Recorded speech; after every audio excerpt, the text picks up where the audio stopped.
This has been defensive ineptitude. Side into the end zone, one-handed catch for a touchdown. He's to the goal line and across for the go-ahead touchdown.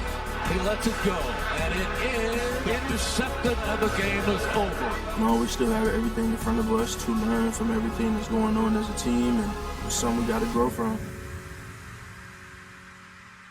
What seemed like a foregone conclusion weeks ago that the Philadelphia Eagles would win the NFC East has now changed. The Dallas Cowboys just need a win on Sunday to clinch the NFC East and the 2 seed.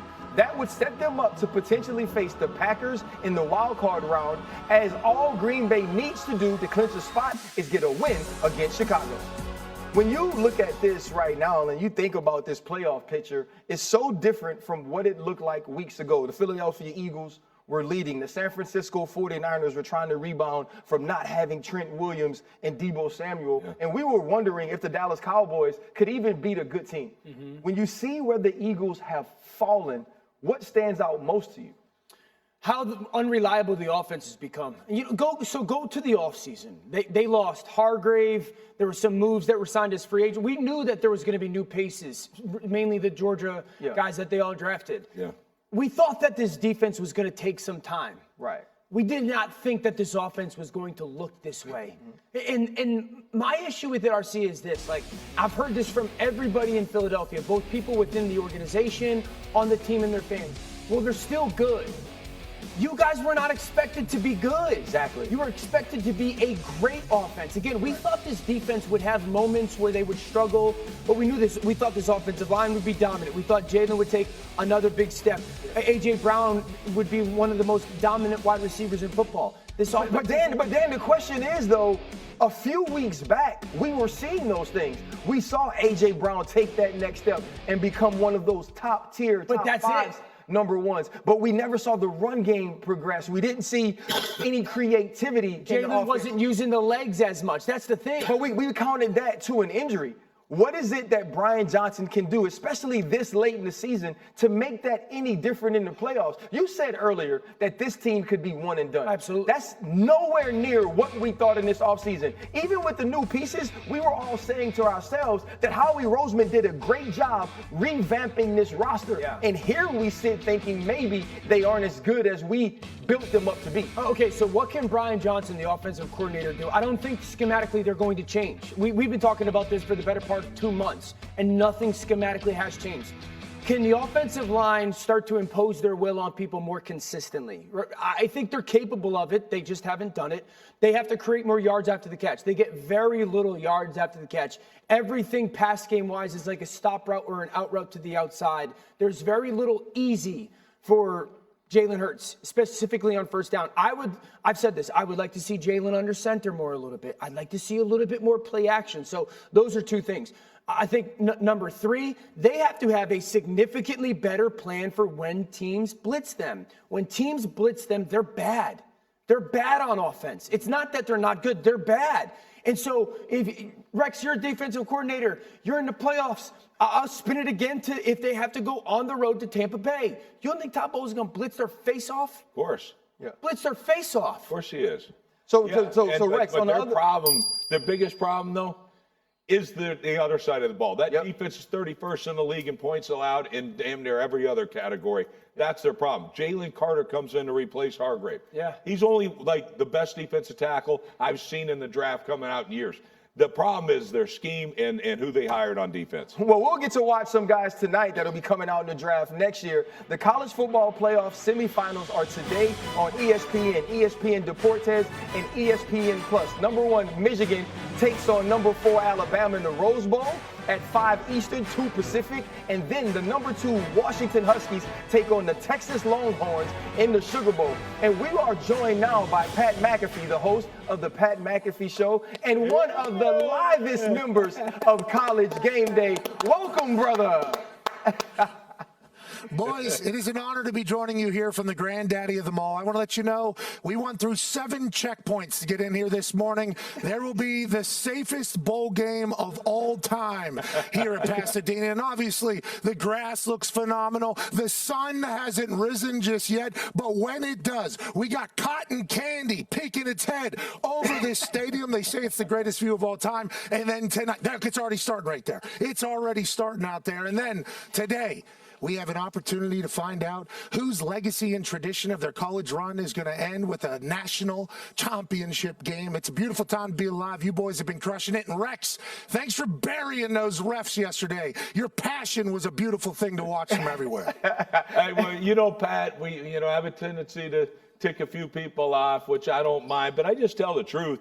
And McAfee knows it and things like that. But the biggest problem I had with that, Pat, was how the hell they're blaming the players. All the players did was everything they were asked to do. That's the biggest issue I have, man.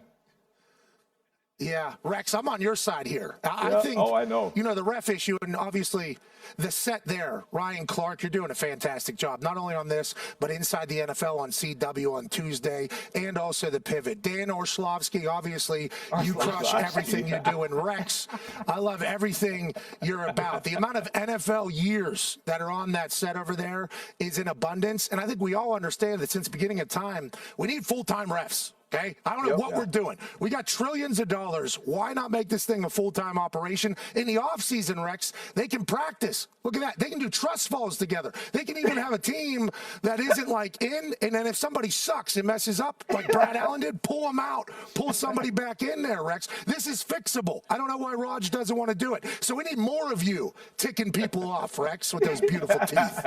Hey, they are beautiful. Hey, listen, they are glistening over here. Pat, when you think about trillions of dollars, you know who else has trillions of dollars? 2 of these teams that play tonight in the Rose Bowl, Alabama and Michigan. When you look at this matchup, what do you think the key will be for one of these teams to move on to the championship?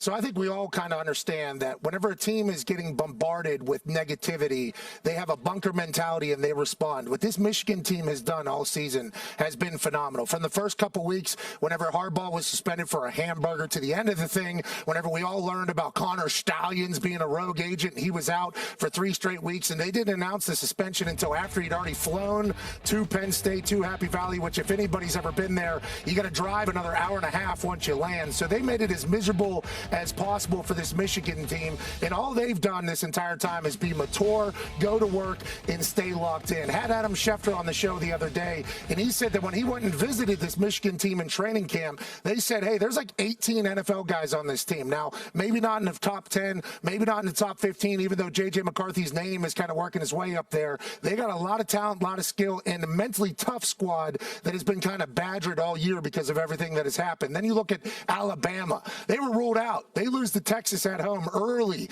in the year. We had a chance to be down there. We did a field pass, which we'll also be doing today for the Rose Bowl. It's the dumbest life of all time. And as soon as they lose that game, everybody goes, well, Saban's lost it. This is Kirby Smart's SEC. This Jalen Milroe kid stinks. Then next week, they go down to USF. He doesn't even play. 2 other quarterbacks play, and they look awful. Then Jalen Milroe gets back in. I think he only attempted like 6 passes in that next game. He and Tommy Rees have developed and grown throughout the year. They're playing their best ball right now. Isaiah Bond, Agent 0017, is phenomenal. Burton, phenomenal. They got a great offensive line. They have a great defense, and I think they've only gotten better and better as the year goes on.